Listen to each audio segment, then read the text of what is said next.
ഇന്ന് നവരാത്രി വ്രതം 9ാം നാളാണ്.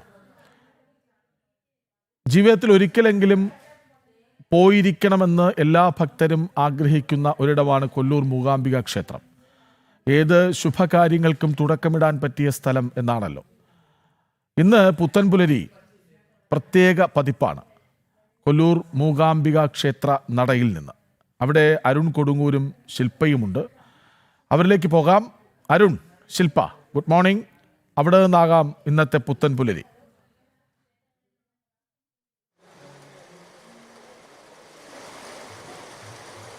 തീർച്ചയായും അതുതന്നെയാണ് ഇന്നത്തെ ഒരു ദിവസം. അതായത് നവരാത്രിയുടെ ഏറ്റവും പ്രധാനപ്പെട്ട ദിവസങ്ങളിൽ ഈ പുണ്യഭൂമിയിലേക്ക് നിൽക്കാൻ കഴിയുക എന്നത് തീർച്ചയായും അതുതന്നെയാണ് ഭക്തരെ സംബന്ധിച്ചോളം ഭക്തരെ സംബന്ധിച്ചോളം ഏറ്റവും പ്രധാനപ്പെട്ട ഒരു ദിവസം കൂടിയാണ്. അതോടൊപ്പം തന്നെ ഏറ്റവും പ്രധാനപ്പെട്ട ചടങ്ങുകളൊക്കെ നടക്കാൻ പോകുന്ന ഒരു സമയം കൂടിയാണ്. എന്തായാലും നാളെയാണ് ആ രഥോത്സവം നടക്കുക. അതിനുശേഷം വിദ്യാരംഭ ചടങ്ങ് ഹരിശ്രീ കുറിക്കാനായി ആയിരങ്ങൾ എത്തുന്ന ഒരു മണ്ണുകൂടിയാണ്. എന്തായാലും അതിന്റെ തിരക്ക് ഇവിടേക്ക് വന്നു തുടങ്ങി എന്നുള്ളതാണ്. അഷ്ടമിക്ക് തന്നെ അത്രയും ആളുകൾ വരുന്നുണ്ട് ഇങ്ങോട്ടേക്ക് എന്നുള്ള കാര്യം കൂടിയാണ്.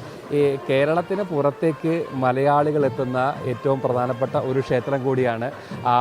അതുകൊണ്ട് തന്നെ ഒരു വലിയ ഭക്തജന തിരക്കായി കഴിഞ്ഞ ദിവസങ്ങളിലൊക്കെ തന്നെ കണ്ട പോലെ ഒരു വലിയ രീതിയിലുള്ള ഒരു ഭക്തജന തിരക്ക്, ആ ഒരു തിരക്ക് തന്നെ ഇപ്പോഴും തുടരുക തന്നെയാണ് ചെയ്യുന്നത്. എന്തായാലും കേരളത്തിൽ നിന്നടക്കം പ്രധാനപ്പെട്ട ആളുകളൊക്കെ തന്നെയും ഇങ്ങോട്ട് എത്തിയിട്ടുണ്ട്. എന്തായാലും ശില്പ ആദ്യമായിട്ടാണ് അവിടേക്ക് എത്തുന്നത്. തീർച്ചയായിട്ടും എല്ലാവരും പറഞ്ഞു കേട്ടിട്ടുണ്ട് മൂകാംബികയിലേക്ക് എത്തണമെങ്കിൽ അമ്മ വിളിക്കണം. എനിക്ക് തോന്നുന്നു അമ്മ വിളിച്ചത് ഇപ്പോഴാണ്, ആദ്യത്തെ വരവാണ്. അതും ഇത്രയും പ്രത്യേകത നിറഞ്ഞ സമയത്ത് എത്താൻ പറ്റിയത് വലിയൊരു ഭാഗ്യമായിട്ടാണ് കാണുന്നത്. പ്രധാനപ്പെട്ട സംഭവങ്ങളൊക്കെ റിപ്പോർട്ട് ചെയ്യാനുള്ള ഭാഗ്യമുണ്ട്. അതെ, ഒരു മാധ്യമപ്രവർത്തകരെ സംബന്ധിച്ചോളം അതൊരു ഭാഗ്യമായിട്ട് തന്നെയാണ് നമ്മളൊക്കെ കാണുന്നത്. കാരണം ഈ ഒരു മണ്ണിലേക്ക് എത്താൻ, അമ്മയെ ഈ ഒരു സമയത്ത് കാണുക ഏറ്റവും പുണ്യം നിറഞ്ഞ ഏറ്റവും തേജസ് നിറഞ്ഞ ഒരു സമയമാണ്. ആ ഒരു സമയത്ത് ഇവിടേക്ക് എത്തുക എന്നത് തന്നെ ഏറ്റവും ഭാഗ്യം. അതോടൊപ്പം അത് നമുക്ക് പുത്തൻപുലരി ഇവിടെ നിന്ന് തന്നെ തുടങ്ങാൻ കഴിഞ്ഞതും ഏറ്റവും പ്രധാനപ്പെട്ട ഒരു കാര്യമാണ്. എന്തായാലും അതിലേറ്റവും പ്രധാനപ്പെട്ട നാളെ നടക്കുന്ന ഒരു ചടങ്ങുണ്ട്. അതിനാണ് ഈ മലയാളികളടക്കമുള്ള ആളുകൾ ഏറ്റവും പ്രധാനമായിട്ട് ഇവിടേക്ക് എത്തുന്നത്. രഥോത്സവമാണ്. ആ രഥോത്സവം അതന്നെ 2 രഥോത്സവങ്ങളാണ്. ഒന്ന് ഉത്സവത്തോടനുബന്ധിച്ചുള്ള ഒരു രഥോത്സവം, അതോടൊപ്പം തന്നെ ഉള്ളത് ഈ നവരാത്രി ദിനങ്ങളോടനുബന്ധിച്ച് നടക്കുന്ന രഥോത്സവം. അമ്മ രഥത്തിലേറി ഇങ്ങ് വരുന്ന ഒരു കാഴ്ച, ഇതൊരു ഗംഭീരമായ. എന്തായാലും ഒരു അതിഥി കൂടി നമുക്കൊപ്പം ചേരുകയാണ്. സി കൃഷ്ണകുമാറാണ് നമുക്കൊപ്പം ചേരുന്നത്. എല്ലാ നവരാത്രി നാളുകളിലും ഇങ്ങനെ കാണാറുണ്ട്, അമ്മയുടെ അടുത്തേക്ക് എത്താറുണ്ട്, അമ്മയുടെ ഒരു വിളി എത്താറുണ്ടല്ലേ? അതെ, വളരെ കാലമായിട്ടുള്ള ഒരു ശീലമാണ് നവരാത്രി സമയത്ത് 3 ദിവസം മൂകാംബികയിലെത്തുക. ഇവിടെ അമ്മയുടെ സന്നിധിയിൽ 3 ദിവസം ചെലവഴിക്കുക എന്നുള്ളത് വളരെ കാലമായിട്ടുള്ളതാണ്. കല്യാണം കഴിഞ്ഞ ശേഷം കുടുംബസമേതം വരാറുണ്ട്. വരുമ്പോൾ ഉണ്ടാകുന്ന ഒരു അനുഭവം, അത് ശരിക്കും നമ്മളൊക്കെ പലതവണ പറഞ്ഞ പോലെ ഈ വാക്കുകളിൽ വിവരിക്കുന്നതിനപ്പുറത്തേക്കുള്ളൊരു ആത്മീയ അനുഭൂതി, അതോടൊപ്പം തന്നെ നമുക്ക് വലിയൊരു ഊർജം നൽകുന്ന ഒന്നുകൂടിയല്ലേ? മൂകാംബികയിലെത്തുന്നതോടുകൂടിയിട്ട് നമ്മളെല്ലാം മറക്കുക. അമ്മയുടെ സന്നിധിയിലെത്തുന്നതോടുകൂടി കിട്ടുന്ന സന്തോഷവും അതുപോലെ തന്നെ മനഃശാന്തിയും എല്ലാം ഒരിക്കലും പറഞ്ഞറിയിക്കാൻ പറ്റാത്തതാണ്. എന്ത് തിരക്കുകളുണ്ടെങ്കിലും ഈ സമയത്ത് ഇവിടെ അമ്മയുടെ ആ വിളി കേട്ട് ഇങ്ങോട്ട് എത്താൻ നമുക്ക് സാധിക്കും. എല്ലാ തിരക്കുകളും മാറ്റിവെക്കാൻ നമുക്ക് ആ സമയത്ത് സാധിക്കും എന്നുള്ളതാണ് ഏറ്റവും വലിയ പ്രത്യേകത. ഒരു അദൃശ്യ ശക്തി തന്നെയാണ്, നമ്മളെ ഒരു ആകർഷണമാണ് ഇങ്ങോട്ട്. ആ സമയത്ത് നമുക്ക് എല്ലാം മറന്ന് ഇങ്ങോട്ട് എത്താനുള്ളൊരു ആകർഷണം ഉണ്ട് എന്നുള്ളതാണ് പ്രത്യേകം പറയുന്നത്. ഒരുപാട് വട്ടം ഇവിടേക്ക് എത്തിയിട്ടുണ്ട്, അതുകൊണ്ട് ഒരുപാട് ഓർമ്മകളും ഉണ്ടായിരിക്കും. അതിൽ ഏറ്റവും പ്രിയപ്പെട്ട ഒരു ഓർമ്മയുണ്ടോ? കോളേജ് വിദ്യാഭ്യാസ കാലം തൊട്ട് മൂകാംബികയിലെത്തുന്നതാണ്. ഇവിടെ വരിക, സൗവർണഗിയിൽ കുളിക്കുക, ആ എല്ലാ ക്ഷീണവും മറക്കും. നമുക്ക് എല്ലാ അസുഖങ്ങളും ഉണ്ടെങ്കിൽ പോലും മാറുന്ന ഒരു സ്ഥിതിയാണ്.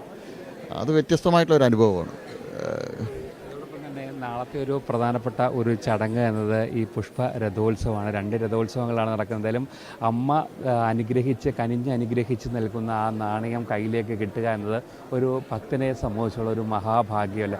മലയാളികളടക്കമുള്ള ഭക്തർ ആ ഒരു ചടങ്ങിന് കൂടിയല്ലേ ഇവിടേക്ക് എത്തുന്നത്? അതെ, ഞാനിപ്പോൾ കൂടെ ഉള്ളവരോട് സംസാരിക്കുകയായിരുന്നു. ആ രഥോത്സവ സമയത്ത്, രഥം എഴുന്നള്ളിപ്പ് സമയത്ത് നാണയം ലഭിക്കാനായിട്ട് ഉള്ള ആ ശ്രമം, ആ നാണയം ലഭിക്കുന്ന സമയത്ത് നമുക്ക് മനസ്സിലുണ്ടാവുന്ന ഒരു തൃപ്തി, അമ്മയുടെ അനുഗ്രഹം പൂർണ്ണമായിട്ട് നമുക്ക് ലഭിച്ചതുപോലെയാണ് നമുക്ക് ആ നാണയം ലഭിക്കുന്ന സമയത്ത് നമുക്ക് അനുഭവപ്പെടുക. അത് വ്യത്യസ്തമായിട്ടുള്ള ഒരു അനുഭവമാണ്. കാരണം ഒരുപാട് ആളുകൾ ഇപ്പോൾ ഞാൻ സ്ഥിരമായിട്ട് വരുന്ന ആളുകളെ കാണുന്ന സമയത്ത് എല്ലാവരും ആ നിമിഷത്തിനായിട്ട് കാത്തിരിക്കുന്നത് പോലെയാണ് പറയുന്നത്. ഈ കുടജാദ്രിയായിട്ടുള്ള ഒരു യാത്ര ശരിക്കും മനുഷ്യനും പ്രകൃതിയും ദൈവവും ഒക്കെ തന്നെ ഒന്നാകുന്ന ഒരു അപൂർവങ്ങളിൽ അപൂർവമായ ഒരു മുഹൂർത്തം. ആ ഒരു സമയത്തൊക്കെ ഇവിടേക്ക് എത്തുക, അല്ലെങ്കിൽ അമ്മയുടെ അടുത്തു നിന്നും ആ ഒരു പ്രധാനപ്പെട്ട ഇടത്തേക്ക് പോവുക, അതൊരു യാത്ര എന്നത് അപ്പുറത്തേക്ക് ഒരു ആത്മീയ അനുഭൂതി കൂടിയല്ലേ അത്? നമ്മൾ ശബരിമലയിലൊക്കെ പോകുന്ന സമയത്ത് നമുക്ക് വ്യത്യസ്തമായിട്ടുള്ള അനുഭവമാണ്. അതുപോലെ തന്നെ ഒരു ഇത്രയും കുടജാദ്രിയിലും അതുപോലെയുള്ള വ്യത്യസ്തമായിട്ടുള്ളതാണ്. അമ്മയുടെ സന്നിധിയിൽ അവിടെ പ്രകൃതിയോട് ചേർന്ന് നമ്മൾ മറ്റുള്ള സ്ഥലങ്ങളിൽ നിന്ന് കാണുന്ന രീതിയിലുള്ള വികസനമൊന്നുമില്ലല്ലോ. നമ്മളെല്ലാ കഷ്ടപ്പാടുകളും സഹിച്ച് അമ്മയുടെ സന്നിധിയിൽ എത്തുന്നതാണ് കുടജാദ്രിയിലേത്. അത് കുടജാദ്രിയിൽ എത്തുന്നതോടിട്ട് നമ്മൾ അമ്മയിൽ ലയിക്കുന്നത് പോലെയാണ്. അത് ഒരു അനുഭവം തന്നെയാണ്. ഒരുപാട് മലയാളികളെ നമുക്കിവിടെ കാണാൻ സാധിക്കും. മലയാളികളെ വലിയൊരു തിരക്ക്. ഞാൻ അത്ഭുതപ്പെടുന്നത്, ഞാൻ ഇത്രയും കാലമായിട്ട് വരുന്നുണ്ട്, ഇത്രയും സമയങ്ങളിൽ സ്ഥിരമായിട്ട് എല്ലാ വർഷവും ഇവിടെ വന്നു പോകുന്ന വലിയൊരു വിഭാഗം ആളുകളുണ്ട്. എല്ലാ വർഷവും ഈ സമയത്ത് കൃത്യമായിട്ട് ഇവിടെ വന്ന് 2-3 ദിവസങ്ങൾ ഇവിടെ അമ്മയുടെ സന്നിധിയിൽ ചെലവഴിച്ച് പ്രാർത്ഥിച്ച് പോകുന്ന ആളുകൾ ഒരു 25-30 വർഷമായിട്ട് എനിക്ക് നേരിൽ പരിചയമുള്ള ആളുകളുണ്ട്. തീർച്ചയായും അതുതന്നെയാണ്. എല്ലാ മലയാളികൾ, ഈ കേരളത്തിന് പുറത്തേക്ക് മലയാളികൾ എത്തുന്ന ഒരു മഹാക്ഷേത്രം കൂടി. അങ്ങനെ അത് എങ്ങനെയാണോ ഇവിടേക്ക് ഭക്തരെ വിളിക്കുക, അതായത് അങ്ങ് പറഞ്ഞ പോലെ തന്നെ അമ്മയുടെ ഒരു വിളി, ആ ഒരു വിളി കൊണ്ടെങ്കിൽ മാത്രമാണ് ഇങ്ങോട്ട് എത്താൻ പറ്റുന്നത്. അങ്ങനെ ഒരു വൈകാരികമായ ഒരു മുഹൂർത്തം, അല്ലെങ്കിൽ ഒരു ആത്മീയമായ ഒരു മുഹൂർത്തം കൂടി, അങ്ങനെ ഒരു വേറിട്ട ഒരു അനുഭൂതി മനുഷ്യർക്ക് നൽകുന്ന ഒരു സ്ഥലം കൂടി. ഞാൻ പറഞ്ഞല്ലോ, ഒരു കാന്തിക ശക്തി പോലെയാണ്. ഈ സമയമാവുന്ന സമയത്ത് ഇവിടെ ഇങ്ങോട്ട് വരാൻ മനസ്സിനെ പ്രേരിപ്പിക്കും. നമുക്കിവിടെ എത്തിച്ചേരാൻ കഴിയും. അമ്മയുടെ അനുഗ്രഹം ഉണ്ടെങ്കിൽ മൂകാംബികയിൽ എത്താൻ കഴിയുള്ളൂ എന്നാണ് പറയുക. അമ്മ വിളിക്കാതെ ഒരിക്കലും മൂകാംബികയിലേക്ക് വരാൻ കഴിയില്ല എന്നാണ് പറയുന്നത്. അത് വലിയൊരു ഭാഗ്യം തന്നെയാണ്. ഞാൻ ഇന്ന് തിരുവനന്തപുരം മുതൽ കാസർഗോഡ് വരെയുള്ള എല്ലാ പ്രദേശത്തു നിന്നുള്ള ആളുകളെ കാണാൻ കഴിഞ്ഞു. അപ്പോൾ ഇത്രയും അകലത്തുനിന്ന് പോലും മൂകാംബികയിലെത്താനുള്ള അവരെ പ്രേരിപ്പിക്കുന്നത് അമ്മയുടെ ശക്തി തന്നെയാണ്. അമ്മയുടെ അനുഗ്രഹമാണ്. അവർക്ക് വരാൻ കഴിയുന്നത് അമ്മയുടെ അനുഗ്രഹമായിട്ടാണ് ഞാൻ കരുതുന്നത്. ഇത്തവണ അങ്ങേക്ക് ആ ഒരു അനുഗ്രഹം കൂടി വരും വർഷങ്ങളിലും അങ്ങനെ തന്നെ ഉണ്ടാകട്ടെ. നിങ്ങളുടെ പ്രാർത്ഥന ഉണ്ടാവട്ടെ. എന്തായാലും കൂടുതൽ മലയാളികളടക്കമുള്ള തീർത്ഥാടകർ ദിവസങ്ങൾക്ക് മുമ്പേ ഇവിടേക്ക് എത്തിയതാണ്. നമുക്ക് അവരോട് തന്നെ ചോദിക്കാം, എവിടെ നിന്നാണ് എത്തുന്നത്? എവിടെ നിന്നാണ്? തൃശ്ശൂർ. എല്ലാ വർഷവും ഇങ്ങനെ എത്താറുണ്ടോ? ഇതാണ് ഇവിടെ വരുമ്പോൾ ഉണ്ടാകുന്ന ഒരു അനുഭവം ഉണ്ടല്ലോ, അമ്മയുടെ ഒരു വിളി. ആ ഒരു വിളി തന്നെയാണല്ലോ ഇവിടേക്ക് എത്തിച്ചത്. വിളിച്ചാലെല്ലാം കൂടെ വരാൻ പറ്റുള്ളൂ. അപ്പോൾ നല്ലൊരു അനുഭവം തന്നെയാണ്. എല്ലാ വർഷവും ഇങ്ങനെ എത്താറുണ്ടോ? ഇതൊക്കെ എത്താറുണ്ട്. എങ്ങനെയാണ് ഈ ഒരു അനുഭവം? നല്ല അനുഭവമാണ്. നല്ല കുഴപ്പമില്ല. ഇടയ്ക്കിടയ്ക്ക് വരാറുണ്ട് ഇവിടെ. വർഷവും വരാറുണ്ടോ? എങ്ങനെയാണ്? ഇപ്പം നാളെയാണ് ഈ രഥോത്സവം നടക്കുക. തൃശ്ശൂരാണ് വീട്, എങ്കിലും ഗോവയിലാണ്. ഗോവയിൽ നിന്ന് ഇടയ്ക്ക് 3-4 മാസം കൂടെ വരാറുണ്ട് ഇവിടെ. നല്ല അനുഭവമാണ്. തൊഴുതു പോകാനും കുഴപ്പമൊന്നുമില്ല. നല്ല സൗകര്യമായിട്ട്. എവിടെ നിന്നാണ് വരുന്നത്? എവിടെ നിന്നാണ്? തൃശ്ശൂരിൽ നിന്ന്. നല്ല അനുഭവമാണ്. എവിടെ നിന്നാണ് വരുന്നത്? എങ്ങനെയാണ് ഈ ഒരു വിളി അമ്മയുടെ ഒരു വിളി തന്നെയല്ലേ? എല്ലാ വർഷവും വരാറുണ്ട് നവരാത്രിക്ക്. അല്ലാത്തപ്പോഴും വരാറുണ്ട്. നവരാത്രി സ്പെഷ്യലായിട്ട് വരും. ഈ ഒരു ദിവസങ്ങളുടെ ഒരു പ്രത്യേകത അല്ലേ?